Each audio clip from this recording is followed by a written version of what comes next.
Hi everyone, I'm Jody Kurzman and this is Moms Every Day. You've probably heard of dyslexia, but how much do you actually know about it? Stephanie Schneider from Red Door Pediatric Therapy is here to tell us what we need to know about dyslexia. Thanks for being here, Stephanie. My pleasure. Let's start with dyslexia. What is it? Dyslexia, it's an inherited learning disability. That's an important point, the inherited part, and it's neurologically based. So it runs in the family. It so does. If I'm dyslexic, my kid has a better chance of having it as well? And you might not know you are. Sometimes that happens where you have an adult that was never diagnosed, but definitely had some trouble in school, and then they later find out that they had it as well.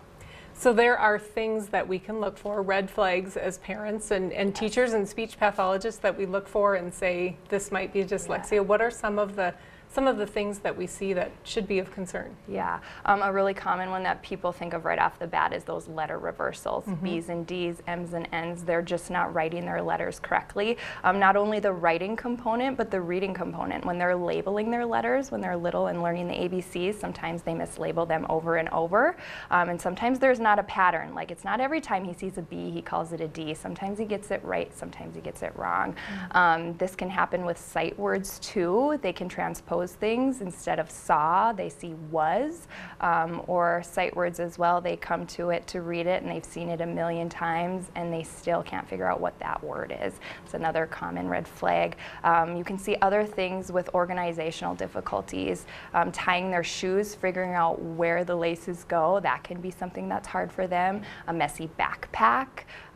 The right brain is basically trying to do what the left brain is supposed to do and vice versa. So organizational things are really hard. They just see things differently. So some of those things are normal when kids are learning to read and write, but at some point it becomes a red flag and becomes something. What is there a magic age or a magic time when we need to? Well, that's where the professional would come in to help you, because it's like that's the parent's first instinct. Well, this is normal until when? Right. This is worrying me, but should it?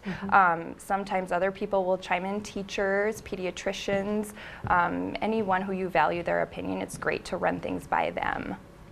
If you do get a dyslexia diagnosis, treatment is important. What do you do to help a child with dyslexia? Reading tutoring is really the way to go, and there's two research-based programs, Barton Tutoring Program and Orton-Gillingham Tutoring Program. Those two programs have been proven to really help kids, not only with dyslexia, but with just a reading disorder. Sometimes you don't get that diagnosis as early as you should, but you can still seek these tutoring services without the diagnosis. And I bet it's frustrating for a kid who is struggling and seeing things mixed up and different every time. Do you see a change after they've been in these tutoring programs? And you know, these kids are bright. It's like they excel in so many areas. Why is this so hard to them? And that's what's frustrating. But it's a true learning disability. If we can tap into the way they can learn, they can make huge, huge gains. And it affects their self-concept and their self-esteem because they go to school and school's hard and everything else is easy.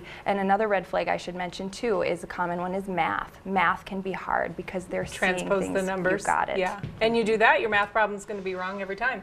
Yes, exactly. So if I think maybe my kid has some dyslexia or some disability, what's the next step? Yeah, well, talk to someone you trust. If you are trusting of their teacher, you have a good relationship there, you can ask them what they see. Sometimes the teacher mentions it before the parent mentions it, which is fine too.